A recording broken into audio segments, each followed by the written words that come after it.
Hello കൂട്ടുകാരെ, ഇനി ഞാൻ വന്നിരിക്കുന്നത് ഡ്രീം കേക്ക് ഉണ്ടാക്കുന്നത് എങ്ങനെയാണെന്നുള്ള വീഡിയോ ആയിട്ടാണ്. അപ്പോൾ ഇതിനാവശ്യമായത് ഞാൻ 2 ബോർബൺ ബിസ്ക്കറ്റ് എടുത്തിരിക്കുന്നത്, പിന്നെ 2 dairy milk, 2 milky bar, fresh milk, 2 ബൂസ്റ്റിൻ്റെ പാക്കറ്റും. ഈ ബിസ്ക്കറ്റ് ഞാൻ ആദ്യമേ മിക്സിയിലിട്ട് നന്നായിട്ടൊന്ന് പൊടിക്കുന്നുണ്ട്.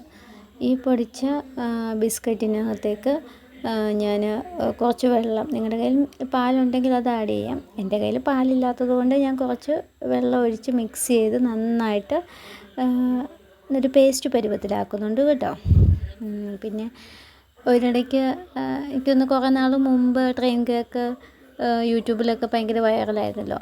നല്ല കാശായതുകൊണ്ട് നമ്മുടെ കയ്യിൽ പൈസ ഇല്ലാത്തത് കൊണ്ട് നമ്മൾ സ്വന്തമായിട്ട് ഉണ്ടാക്കുക. അപ്പോൾ ഒരു പാത്രത്തിലേക്ക് ഈ അടിച്ച പേസ്റ്റ് ഞാൻ ഒഴിച്ചിട്ടുണ്ട് കേട്ടോ. എന്നിട്ട് ഞാനത് ഡബിൾ ബോയിൽ ചെയ്യാൻ വേണ്ടി ഒരു പാത്രത്തിൽ കുറച്ച് വെള്ളം വെച്ചിട്ട് ഈ ചോറ്റും പാത്രം ഞാൻ ഇറക്കി വെച്ചിട്ടുണ്ട് കേട്ടോ.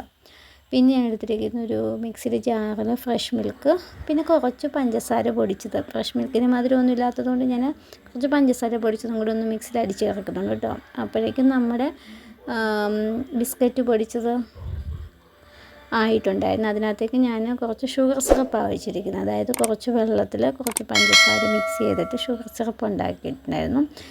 എന്നിട്ട് ഞാൻ ഫ്രിഡ്ജിൽ വെച്ചു കേട്ടോ. അത് കഴിഞ്ഞിട്ട് അടുത്ത ലെയറായിട്ട് ഈ ഫ്രഷ് മിൽക്ക് ഞാൻ മിക്സിയിൽ അടിച്ച് വെച്ചില്ല. ആ ഫ്രഷ് മിൽക്കിനകത്തേക്ക് നമ്മൾ ഡയറി മിൽക്ക് അലിയിക്കാൻ വെച്ചിട്ടുണ്ടായിരുന്നു. ആ ഡയറി മിൽക്കും ഫ്രഷ് മിൽക്കും കൂടി ആഡ് ചെയ്ത മിശ്രിതമാകട്ടോ ഇത്. അതൊക്കെ കട്ടായിപ്പോയി കേട്ടോ. എൻ്റെ കൊച്ചാകട്ടോ വീഡിയോ എടുത്ത് തന്നത്. അപ്പം അത് ആ ഭാഗമൊന്നും ഇല്ലായിരുന്നു. അപ്പം ആ മിക്സ് ചെയ്ത ഭാഗം ഞാൻ ഒഴിച്ചു. പിന്നെ ഫ്രീസറിൽ വെച്ചു. ഒരു 10-20 മിനിറ്റ് കഴിഞ്ഞപ്പോഴേക്കും അത് നന്നായിട്ട് ഫ്രീസായി കേട്ടോ. അടുത്ത ലെയറായിട്ട് മിൽക്കി ബാർ അലിയിച്ചതും ഈ ഫ്രഷ് മിൽക്കും കൂടിയുള്ള മിശ്രിതമായിട്ട് ഈ വൈറ്റ് കളറുള്ളത് അത് നമ്മൾ അടുത്ത ലെയറായിട്ട് വെക്കും. എന്നിട്ട് നമ്മളത് സെറ്റാകാൻ വേണ്ടി ഫ്രിഡ്ജിൽ വെക്കും കേട്ടോ.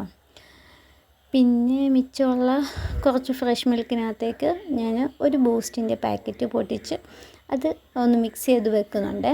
അതൊന്നും വീഡിയോയിൽ ഇല്ല കേട്ടോ. പിന്നെ ഇപ്പോൾ ഞാൻ പറഞ്ഞത് എനിക്കും ഡ്രീം കേക്ക് മേടിക്കാൻ ഭയങ്കര പൈസ ആയതുകൊണ്ട് സ്വന്തമായിട്ട് ഇങ്ങനെ ഉണ്ടാക്കി നോക്കാമെന്ന് ഓർത്താട്ടോ. അപ്പം മറ്റേ ലെയർ നന്നായിട്ട് ഫ്രീസായി. അപ്പോൾ ഞാൻ എന്ത് ചെയ്തു,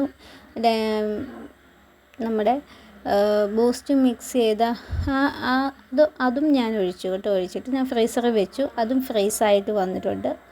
ഏറ്റവും അവസാനത്തെ ഒരു കോട്ടിങ് ആകട്ടോ. ഒരു പാക്കറ്റ് ബൂസ്റ്റ് മിച്ചം ഉണ്ടായിരുന്നല്ലോ, ആ ബൂസ്റ്റാണ് ഞാൻ ഇതിനകത്തേക്ക് ഫുള്ളിങ്ങനെ മുകളിലിങ്ങനെ എല്ലാ ഭാഗത്തേക്കും ആയിട്ടിങ്ങനെ വിതറുന്നത് കേട്ടോ.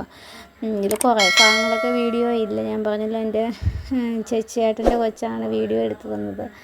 അപ്പോൾ കുറേ ഭാഗങ്ങളൊക്കെ മിസ്സായി. എന്നാലും അവസാനത്തെ പണിപ്പുരയിലെത്തി കേട്ടോ. ഇനി ഡ്രീം കേക്കിൻ്റെ അവസാനത്തെ റിസൾട്ട് നോക്കണ്ടേ? കണ്ടോ കേട്ടോ. ഇതാണ് ഡ്രീം കേക്കിൻ്റെ ഫൈനൽ റിസൾട്ട്. ഒട്ടും പ്രതീക്ഷയിൽ ഇത്ര നന്നാവുന്ന അടിപൊളി സാധനമാണ് കേട്ടോ. നിങ്ങളും ട്രൈ ചെയ്യും.